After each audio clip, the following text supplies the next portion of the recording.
The Galactic Council chamber was carved into the heart of an asteroid the size of a moon.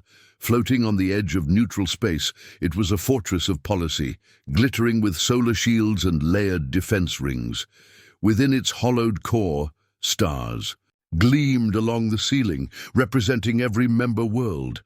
Thousands of them, all united under one ancient truth: progress is peace. Peace is control. And yet, amid this engineered tranquility, Earth remained a problem, a strange little world on the Orion Arm. Young, belligerent, suspiciously clever. Earth hadn't asked for a seat at the table. It never begged, never bowed. It didn't even send envoys, until a generation after faster-than-light travel became common. When Earth finally arrived, it did so with one representative, Juno Reyes, clad in black. No entourage, no data clusters, just her and a briefcase sealed. With 13 biometric locks, she stood in the council amphitheater and said 10 words: "Earth acknowledges your existence. Do not mistake it for fear."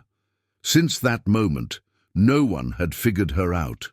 Some called her brilliant, others dangerous. She never smiled, never spoke unless required, but her silence carried weight. Every time another delegate raised a complaint about Terran military movement or the black box tech surrounding Earth's orbit, Reyes said nothing, because she didn't need to. Everyone knew Earth had secrets, but no one knew how many. That was the problem, and Archon Vestral was tired of problems. He stood tall above the council floor, a being of ancient gravitas and polished speech. His robes shimmered with stardust thread, and his voice was layered with harmonics designed to evoke compliance. He had guided the council through 3 interspecies crises, a resource war, and the collapse of the Sithari line. He had patience, but not for humans. Earth is a thorn, he declared, his voice echoing across a sea of delegates. A silent planet with opaque motives. It hoards its innovations. It refuses to share data. And now, he paused. Let the moment breathe. Now we believe it is hiding weapons capable of rewriting astrophysics, delegates murmured. Some objected. Others quietly, reluctantly nodded. The council's internal systems began the vote. Secure, secret, silent, and unanimous. Invade Earth, not to destroy, but to seize, to contain, to control. The moment the vote passed, the council launched. A covert directive. 5 fleets mobilized. Scout drones were sent toward the Sol system. Recon was already underway. That's when it happened. Not near Earth, not in Sul, but light years away, in 9 entirely different sectors. 9 stars vanished, not exploded, not collapsed, vanished. One moment they shined bright in gravitational balance, fueling life on planets and feeding trade routes across the stars. The next, they were gone. No nova, no radiation burst, no gravitational echoes. Just silence. Their light in transit to telescopes across the galaxy cut off like a blade through glass. Entire colonies went dark. Communication relays failed mid-sentence. Rescue ships dispatched. None returned. And all 9 stars had one thing in common: a ship en route to Earth, Archon Vestral, summoned an emergency quorum. Panic rippled beneath his outer calm. The council had faced rebellions, rogue AIs, viral biowarfare, but not this, not the absence of reality itself. He reviewed the data again. Each vanished sun had a scout ship registered under the council's new initiative. Each scout carried data probes. All probes were set to map Earth's orbital defenses. All vanished. As the chamber erupted in speculation, the doors at the base of the amphitheater hissed open. Every voice fell silent. Juno Reyes entered. No guards, no advisors, no weapons, just that same old briefcase in her hand. She climbed the steps to the speaking dais without asking permission. The Archon stood frozen, too stunned to object. Reyes placed the case on the podium. It unlocked with a faint hiss. Inside sat a cube, smooth, black, featureless. She looked directly at Vesdrol. "I understand you voted." Her voice was calm, cold. The cube activated. A silent image projected above the chamber, an animation of a star going dark. No sound, no violence, just the clean erasure of light. Reyes looked up at the council. No retaliation, no warning, just consequence, a pause. "We did not erase those suns, but something else might have." The cube shut down. The image vanished. She picked it up, relocked the case, and turned. Before she left, she glanced back. 5 words, delivered like a sentence. "Your vote has been noted." And then she was gone. The chamber remained silent for a long time, because in that moment, every being on that council understood something they'd long denied. Earth was not just unpredictable, it was prepared.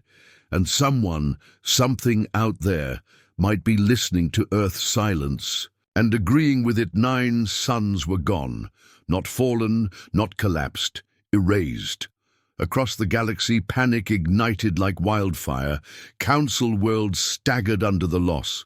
Colonies once basking in stellar warmth now floated lifeless, their inhabitants frozen in mid-conversation, in mid-thought, in mid-breath. Millions, perhaps billions, extinguished with no trace of heat or debris. The stars didn't explode. They were unmade. In laboratories across the Allied worlds, astrophysicists sat in stunned silence, their models spinning chaos. The math didn't break, it simply refused to compute. No known natural phenomenon matched what they were seeing. There were no signs of gravitational collapse, no emissions, no heat signatures. The stars didn't die, they ceased. And in every system where it happened, one thing echoed across encrypted navlogs, sensor archives, and diplomatic mission manifests. Each system held a ship dispatched as part of the Council's covert surveillance of Earth. They were all on course to Sol. And they were all gone. The panic didn't start in the chambers of the wise. It started on the streets. Crowds surged at planetary ports. Protesters demanded answers. Conspiracy nets lit up with whispers of ancient weapons, of forbidden tech, of the blue world that had always felt off. Religious orders declared the beginning of galactic judgment. One cult on Talvira simply said, "They warned us with silence. We did not listen." In the heart of Council space, emergency meetings were called in every sector. Ambassadors barked down relay channels. Fleet admirals locked orbital rings. Whole species broke treaties overnight just to protect themselves from the unknowable. And Earth said nothing. No condolences, no offers of assistance, no gloating, not a word. Only the echo of those 5 words Ambassador Reyes had left them with days before. "Your vote has been noted." The Council High Chamber went into full lockdown. Security drones hovered like hornets. Sensor sweeps crackled, every second, scanning for cloaked threats. The loss of even one more sun could destabilize a dozen civilizations. In a chamber lined with crystal conduits and ancient alloy, the ruling representatives of over 2,000 systems sat in grim, flickering starlight. A single chair remained empty until it wasn't. The doors opened. Ambassador Juno Reyes entered, alone. No guards, no ceremonial dress. Her black suit was unadorned, functional. Her presence was like a scalpel, silent, sharp, unnerving. She walked to the center dais, unfazed by the hundreds of eyes watching her with veiled dread. Her steps echoed across the marble alloy floor like a slow countdown. In her hand was a small black cube. She didn't ask for permission. She placed the cube on the table. It activated the moment it touched the surface. No external signal, no key code. Projection shimmered above the chamber, 9 dots of light, suns. They blinked out one after another in total silence. And then, nothing. Not even the ambient hum of standard playback. Just void. Reyes looked up, expression unreadable. "I assume you have questions," she said, her voice even. "What have you done?" Archon Vestral thundered. His voice cracked the silence like a whip. "What madness did your world unleash?" Reyes tilted her head slightly. "You voted to invade. We accepted your vote. And the universe responded." The room erupted. Voices clashed. Accusations flew. Some shouted that Earth had built a weapon that consumed stars. Others screamed that this wasn't human at all, that Earth had awakened a power it could not control.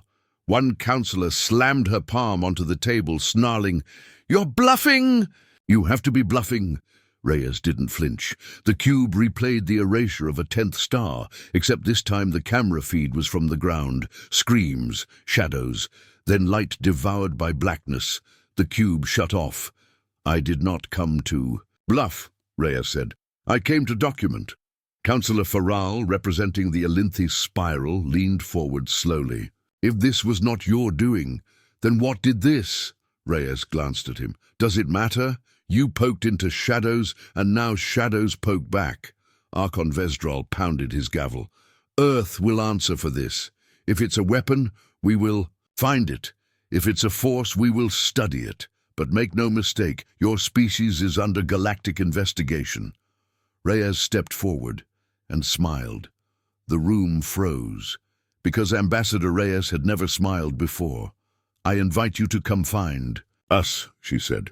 "Bring your fleets, bring your bravest. See what answers the void gives you."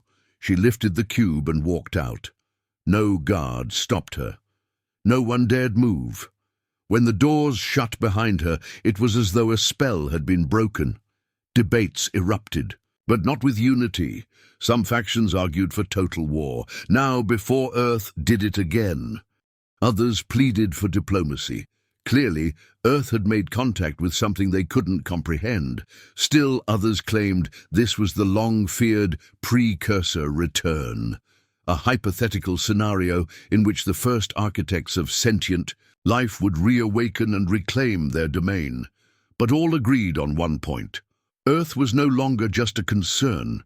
It was a variable, a force, and yet it still said nothing. Not one broadcast. Not one ambassadorial call, nothing but 5 words. "Your vote has been noted." That silence did more than any weapon. It filled the most powerful minds in the galaxy with one overwhelming question. What if Earth wasn't bluffing? What if it wasn't Earth at all? What if Earth had become a relay, a voice for something older, larger, darker? And if so, why had it waited? Why had it let them live? Councillor Faral stood in his private chamber that night, watching the light of distant stars. "Silence is not absence," he whispered to himself. "It's decision." And someone, or something, had decided they weren't worth speaking to. Not yet, but soon.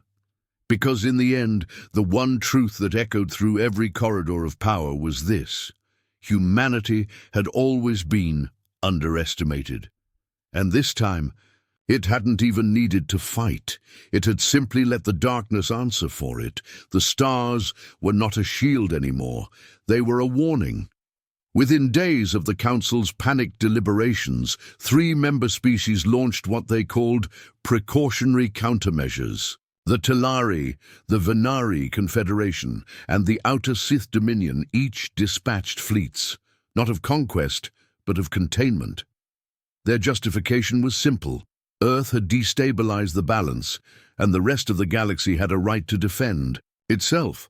But the moment those ships jumped, they were gone, not destroyed, gone. Mid-jump, no trace, no wreckage, no energy decay, just silence.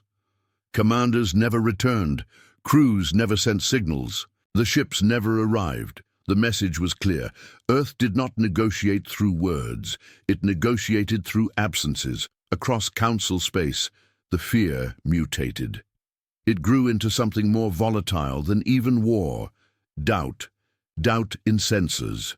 Doubt in science. doubt in leadership. And in the heart of this fear, Juno Reyes vanished. The galactic media spun with stories. Assassination, defection, abduction. No one could find her. No one dared ask Earth directly. She was simply removed. From broadcasts, from the delegation, from memory, in her absence, an old name re-emerged. Commander Idris Hale, an exile, a relic. A man who had once commanded Earth's outer fleet before being condemned for going too far in a border dispute against the Glorian Pact. The Council had demanded his dismissal. Earth had complied, visibly. Privately they had built him a chamber beneath the moon, and now they unlocked it. He emerged lean, grey-eyed, battle-hardened. No ceremony, no explanation, just a wordless recall by the Deep War Council. A body that officially did not exist. He was handed no briefing, just a file, solace null, a name that echoed like a curse. Hale stared at the data logs. Some were centuries old, others were time-stamped only hours ago. Not a weapon, not exactly. Solace null was a contingency, buried in systems beyond the known charts, built when Earth still feared its own creations. Whatever it was never supposed to wake. But someone had, and the stars had gone missing right after.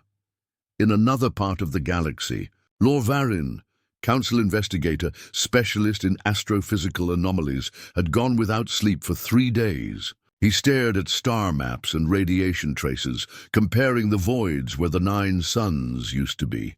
The pattern wasn't in the stars, it was in the gaps. Each missing sun left a fingerprint. Quantum radiation scrambled in a way that defied entropy. There was structure in the aftermath, patterns, language. It was almost musical. Not natural, Varin whispered. Not chaos. He input the radiation lines into an ancient waveform translator. It played back a tone, low, steady, like a breath. Aye, maybe. He stood frozen. Because something out there wasn't just deleting stars. It was breathing through them. At the same time, deep beneath a forgotten moon in the Vega corridor, Hale stood before an obsidian vault. On it was a plaque. Solus null, awaken only if you wish to forget. The vault wasn't locked, it was sealed, with algorithms older than Earth's modern systems. It required 3 codes, a retinal scan, and a spoken phrase. Hale gave all 3. The door opened like the slow parting of jaws. Inside, there was no weapon, just a single pulsar stone, floating, pulsing with heat that didn't radiate. As he stepped closer, it whispered in his mind, "You are not the first to call me, but you may be the last." Across the Council's outer fringe, betrayals bloomed like rot. One councillor, whose name would later be stripped from record, sold Earth's exocode archives to a shadow buyer, encrypted drives, backdoor AI firmware, partial scans of Earth's void-tier protocols. The buyer never gave a name, but the message they left behind burned across the seller's private network. You were warned not to awaken the dark. Then the seller's body was found, fused into the bulkhead of their own ship, not burned, not crushed, integrated, like the ship decided it needed a new part. In the end, the galaxy stopped guessing. It started dreading. And then Earth spoke. Not through ambassadors, not through diplomatic channels, through everything, every open frequency, every unencrypted link, every civilian network, every low-band sensor, one voice, human, female, ancient, and everywhere. We did not start this war. The words echoed in languages no translator should have known, but we ended it before. The stars dimmed across dozens of sectors. Do not make us remember how. Silence followed. Real silence. Comms choked. Power grids flickered. Even quantum-secure systems froze for exactly 8.3 seconds. When they rebooted, nothing was damaged, but every screen, every terminal had a final line burned into memory, remembering in progress. The words did not disappear. They etched themselves into the minds of empires. And for the first time, the Galactic Council realized it was no longer ruling a galaxy. It was part of a story far older than they understood, a story that Earth no longer feared telling. A 10th sun vanished, not a colony star this time, a core system, a council homeworld's primary sun. And with it, billions of voices, civilization's lifeblood, extinguished in absolute silence. No supernova, no warning, no radiation trails, just a blank on every star chart, a hole where light should be. Within hours, half the council chambers collapsed into chaos. Riots flared in the capital domes of Rethkar. The crystalline towers of Jurel cracked under. Mobfire. Dignitaries turned on each other. Coups erupted. Governors declared secession. People screamed not because they knew who did it, they screamed because they didn't. And Earth still said nothing. Lord Varin, sleepless and shaking, worked through. 10 data cores at once. The gravitational signature matched something ancient, not from any super weapon, not even from war. It mirrored theoretical results once postulated in the ruins of Earth's lost dark age. An experiment that should have stayed on paper. A lensing system built to bend gravity, not for destruction, but observation. The patterns were there, quiet, elegant, terrifying in their simplicity, and yet there was no proof Earth ever built it, just that they could have, just that they might have mapped the math generations ago and chosen to bury it. Varin whispered to himself as he watched the models. They didn't build this to win a war. They built this so no one would ever start one, and still no one moved until Earth did. It began with a cold system, a dead gas giant in council territory. No life, no atmosphere, no strategic value. Earth. And called it back. They named the action Solace Recall. Satellites blinked. The gas giant compressed, slowly, impossibly, into a singularity in less than 4 minutes. Not an explosion, a folding. The planet disappeared into itself, leaving a black dot floating in space like a frozen eye. No casualties, no ships, just a message transmitted across open space. We can miss, but we won't twice. The Council had no reply, because they knew this wasn't a show of power. It was a controlled warning, and deep in those systems, Commander Idris Hale made a decision no one asked him to make. A neutral envoy ship had wandered too close, its pilots desperate for answers, caught between fear and duty. The gravitational lens fired again, drawn not by humans, but by Solace Null itself. Hale's ship intercepted it. There was no time to explain. No shields strong enough. He simply activated his jump core in reverse, dragging his ship into the anomaly, and forcing Solace Null to pause, just long enough for the envoy to escape. His final message was transmitted across 7 quantum bands. Earth remembers mercy, even now. And then he was gone. Vaporized, consumed, integrated, no one could say, but the Solace array shut down, and a secondary transmission spread across Council channels, not from Earth, but from Hale's onboard log. He had uploaded Solace Null's Origin.a failsafe, developed centuries ago by Earth's most paranoid minds. Not a weapon, a sentinel, semi-sentient. Programmed to wake if Earth was ever at risk of conquest. It learned from every war, every invasion, every betrayal humans had endured. It had been asleep for hundreds of years, until the vote to invade Earth triggered a failsafe signal hidden in the stars. And now it was angry. The Council stopped everything. Military mobilizations halted. Diplomatic fleets froze. Surveillance arrays redirected. For the first time in history, a unanimous emergency vote was held, with no abstentions. Earth was to be declared sovereign, untouchable, final. No patrols near Sol systems, no probes within the vanishing belt, no trade unless invited. In return, Earth would deactivate Solace Null permanently. They agreed. Publicly, it was called the Treaty of Dim Stars. Privately, it was a ceasefire between civilization and something older. In the final council meeting, with tension still roiling through the chambers, a figure walked back in. Juno Reyes. She carried no guards, no weapons, no data cubes, just a glass of water. She stepped to the center, raised it, and took a single sip before speaking. This was our restraint. Don't test our imagination. Then she turned and walked out. No vote was taken, no questions were asked, and across the galaxy, systems dimmed their senses, shut down surveillance grids, and whispered in silence because the Council had discovered a truth that would never be printed. Earth was not just part of the galactic table, it was the reason it still existed. No ships crossed Jupiter's line for years. Earth remained untouched, not through alliance or treaty, but through something more primal. Fear. Not fear of destruction, but of the unknown. Not fear of humans, but of what they might still be hiding. Beyond Mars, silent sentinels drifted like forgotten gods. Their hulls were black and matte, absorbing every radar ping and gravitational pulse. They didn't move, they didn't need to. The stars had spoken and then gone dark. Human vessels resumed exploration, carefully, openly, no more cloaking. No more whispers in the dark. Each ship bore a new seal, etched in 1,000 languages. We return in peace, but we remember. Ambassador Juno Reyes vanished again. No record of departure, no DNA trail, no trace. Only the memory of her voice. And a small cube on the council floor.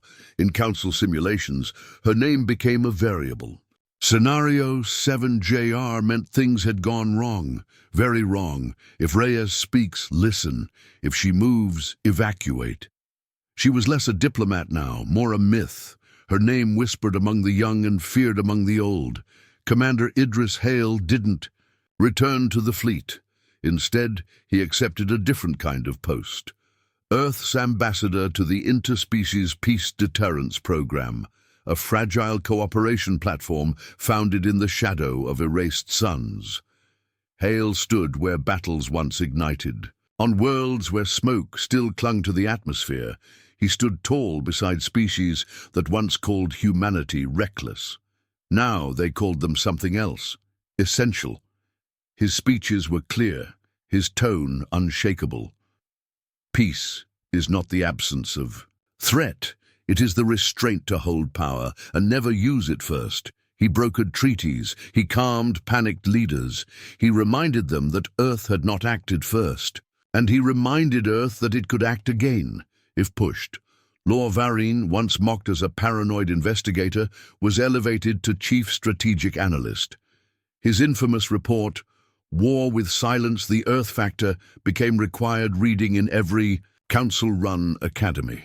It traced the pattern of the vanished stars, Earth's technological rise, and the ancient gravitational distortions recorded in Solus Null's signature. Sections were redacted. Some entire pages were black. But one phrase remained untouched in every version. Earth never attacked. Earth responded.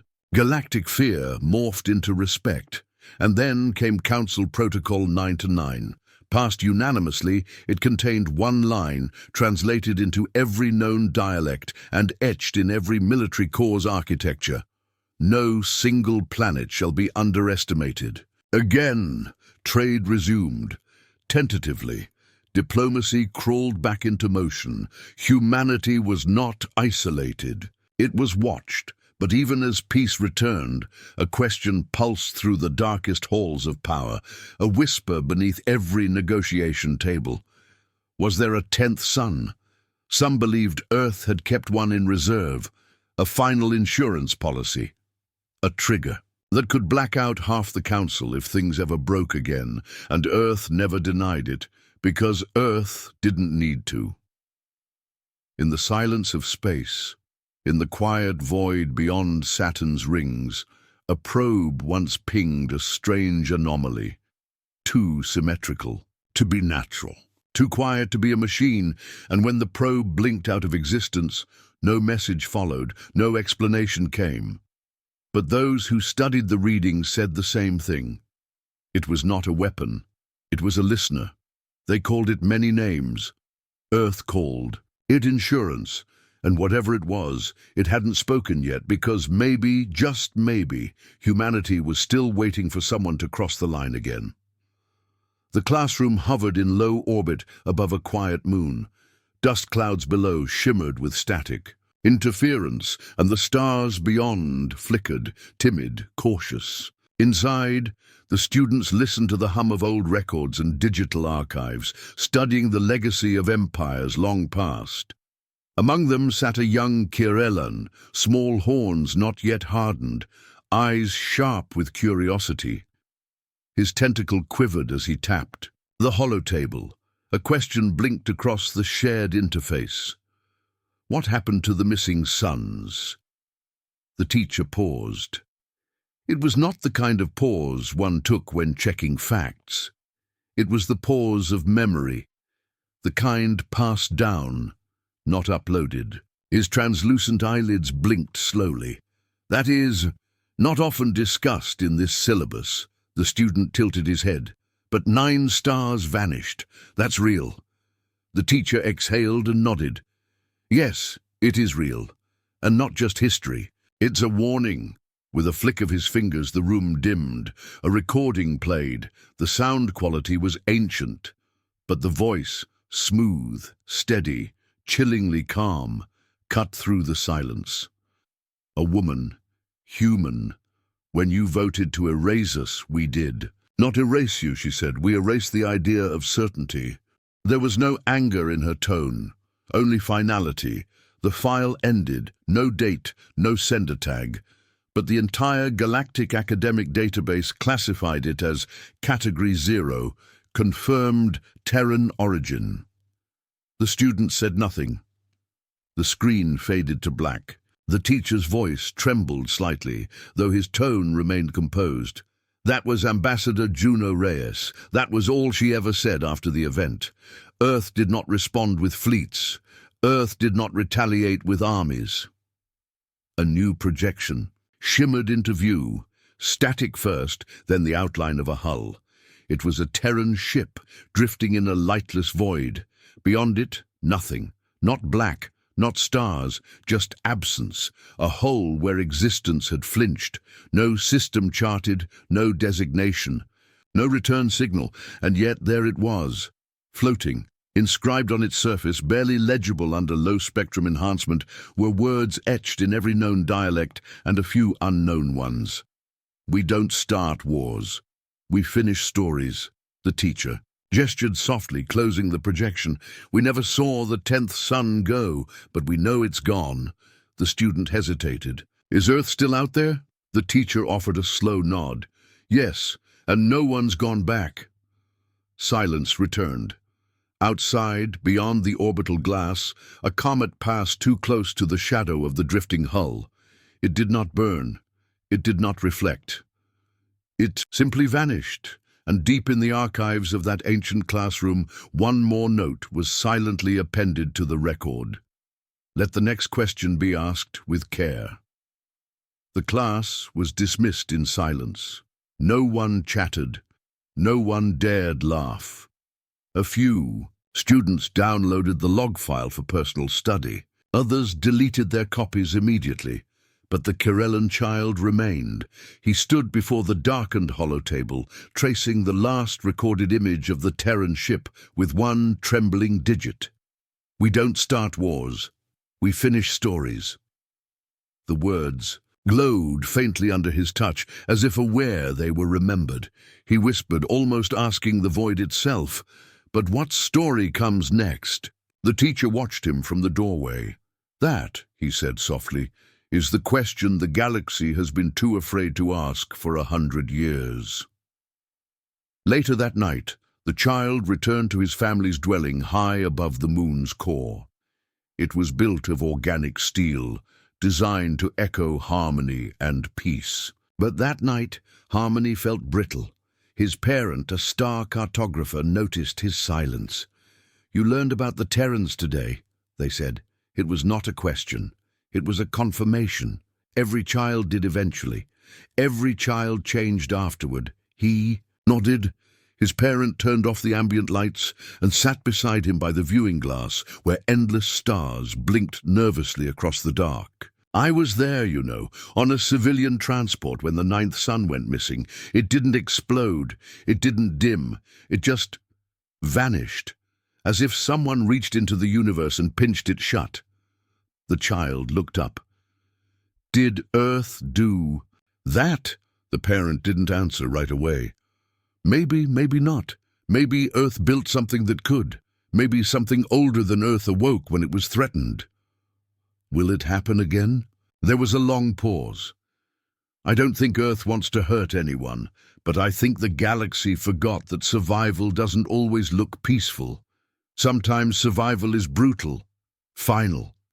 The child thought for a long moment, then said, I want to go there, to Earth. The parent's body stiffened. No one goes to Earth, not anymore. They don't respond. They don't welcome. They don't shoot. They watch. But what if someone went just to talk?